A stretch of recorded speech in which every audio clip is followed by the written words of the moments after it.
कितनी बार मन में ये विचार आता है कि हमारे भोलेपन का लाभ उठा के इस संसार के लोग हमें केवल दुख ही पहुंचाते हैं। कितनी बार ऐसा लगता है कि हम सबकी सहायता के लिए पहुंच जाते हैं और सब हम ही को दोष देते हैं। कितनी बार ऐसा लगता है कि हम केवल सत्कर्म करते हैं, सबकी भलाई ही चाहते हैं, किंतु सब हमारे ही विषय में अनुचित बातें करते हैं। दुख होता है, किंतु हमें कभी ये देखना चाहिए, लोग जो है वो आम के वृक्ष पर पत्थर फेंकते हैं, बबूल के वृक्ष पर क्यों नहीं फेंकते?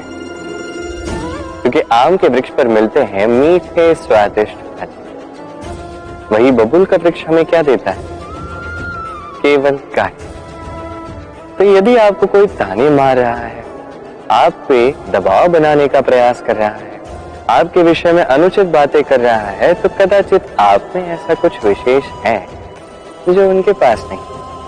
स्वयं को आत्मविश्वास से भर दीजिए, सकारात्मकता लाइए और सत्कर्म करते जाइए। इस कटुता को मन में प्रवेश करने ही मत दीजिए। ये आम का पौधा है और बड़े जतन के साथ मैंने इसे उगाया। पहले बीज बोया, तत्पश्चात सींचा, तत्पश्चात अंकुर बना, फिर दिन प्रतिदिन मैंने जल दिया। धीरे धीरे इसके पत्ते निकल आए, फिर इसने पौधे का ये रूप धारण किया। अब ऐसे ही यदि प्रतिदिन मैं इसकी देखभाल करूंगा तो निश्चित रूप से इसका तना और भी अधिक दृढ़ होगा, निश्चित रूप से एक विशाल वृक्ष में परिवर्तित होगा, जिसकी डालियां निकलेंगी, जिसमें मुझे मिलेंगे मीठे स्वादिष्ट आम के फल। अब आम तो सभी को प्रिय है, सभी को खाने होते हैं, सभी को अच्छे लगते हैं, किंतु आम पाने के लिए पहले आपको पौधे का ध्यान तो रखना होगा। यदि आप पौधा लगा के भूल जाओगे तो उस पौधे का क्या होगा? उसका तो अस्तित्व ही मिट जाएगा, है ना?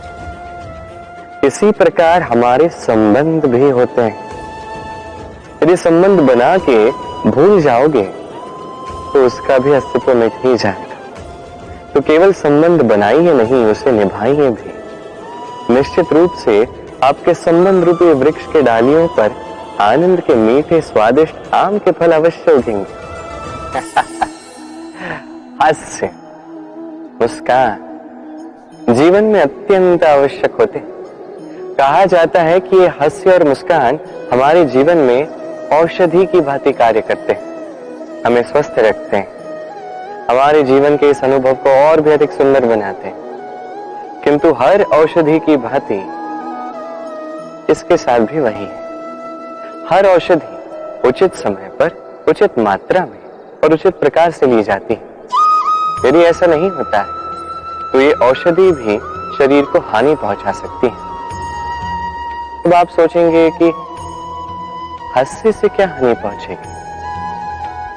यदि आप किसी और पर हंसते हैं तो हो सकता है उसके हृदय को ठेस पहुंच जाए, उसके भीतर का मित्र उसका अंत हो जाए और भीतर का शत्रु जाग जाए। किंतु यही यदि हम सबको साथ में लाकर सबके साथ हंसते हैं तो हो सकता है कि भीतर के इस हृदय के भीतर छुपा हुआ जो शत्रु है उसका अंत हो जाए और भीतर से मित्र निखर कर बाहर आए, है कि नहीं? अब आपको उदाहरण देता हूं। जब द्रौपदी दुर्योधन पर हंसी तो वो महाभारत का कारण बनी। किंतु यही जब पार्थ और माधव साथ बैठकर मुस्कुराए तो धर्म की स्थापना हुई। अब आप क्या चाहते हैं? किसी पे हंस के उसे ठेस पहुंचाना चाहते हैं या सबको साथ में लाकर, सबको साथ में हंसाकर सकारात्मकता फैलाना चाहते हैं? निर्णय आपका है। सिंह, देखा जाए तो सिंह वन का राजा है, किंतु जब सिंह को वन के राजा को भूख लगती है तो उसे भी बाहर आके कर्म करना पड़ता है। कोई मृग स्वयं सिंह के पास आके ये नहीं कहता कि अरे आप तो वन के राजा हैं, आप मुझे भोजन के रूप में स्वीकार कर लीजिए, मैं अपने प्राण दान देने के लिए सज्ज हूं। ऐसा तो नहीं होता। सिंह को गुफा से बाहर आना पड़ता है, वन में भटकना पड़ता है, घात लगानी पड़ती है। हर प्रकार का परिश्रम करने के पश्चात उसकी भूख शांत होती है। मृग स्वयं उसके पास चल के नहीं आता। वैसे ही जीवन में क्या सफलता हमारे पास चल के आती? कदापि नहीं आती। तब तक नहीं आती जब तक हम परिश्रम की ओर चलना आरंभ नहीं करते। आप चलना आरंभ कीजिए इस परिश्रम के पथ पर और आगे बढ़ते जाएंगे। जैसे जैसे आप परिश्रम की राह पर आगे बढ़ेंगे, सफलता स्वयं चल के आपके पास आएगी। सफलता और असफलता।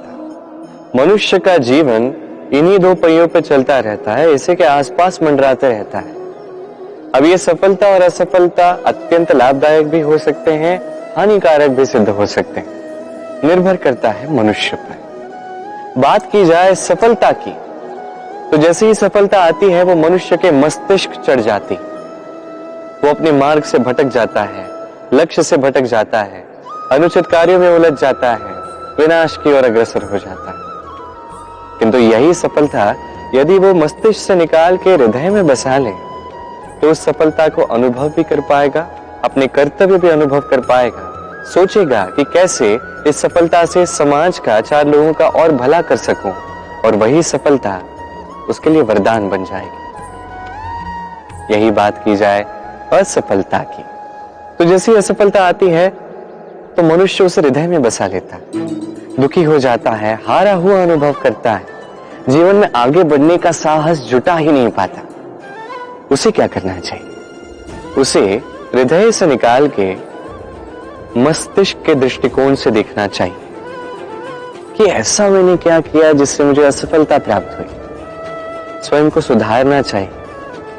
तब यही असफलता उस मनुष्य के लिए वरदान सिद्ध होगी और अगली बार सफलता उसके पास अवश्य आएगी। तो स्मरण रखिए, सफलता और असफलता आपके लिए लाभदायक भी हो सकते हैं, घातक भी हो सकते हैं, विध्वंसकारी भी हो सकते हैं।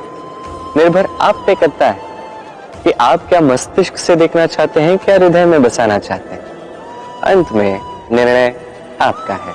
जीवन में क्षमा मांगना फिर भी सरल है, क्षमा कर पाना अत्यंत कठिन है। क्षमा दो अक्षरों का ये शब्द है, किंतु बहुत बड़ा ये शब्द, अत्यंत महत्वपूर्ण ये शब्द। कभी कभी किसी और को क्षमा करना फिर भी थोड़ा सरल होता है, किंतु स्वयं को क्षमा कर पाना अत्यंत कठिन हो जाता है। भूतकाल में हमसे कोई भूल हो जाती है जिस कारण से हम स्वयं को क्षमा ही नहीं कर पाते। कई बार वो ऐसी भी भूल होती है जिसके विषय में केवल हमें ज्ञान है, पर हम स्वयं को क्षमा ही नहीं कर पाते और हमारा विकास वहीं रुक जाता है। क्योंकि यदि आप क्षमा कर पाना सीखे नहीं, स्वयं को यदि आप क्षमा नहीं कर पाते, तो ये आपके जीवन की सबसे बड़ी बाधा बन जाती है। तो जीवन में निश्चित रूप से सीखिए कैसे स्वयं को क्षमा करना है, और सीखिए कि की हुई भूल पुनः कैसे नहीं दोहरानी है। ये मन हल्का होगा और प्रसन्न होकर कहेगा, राधे राधे।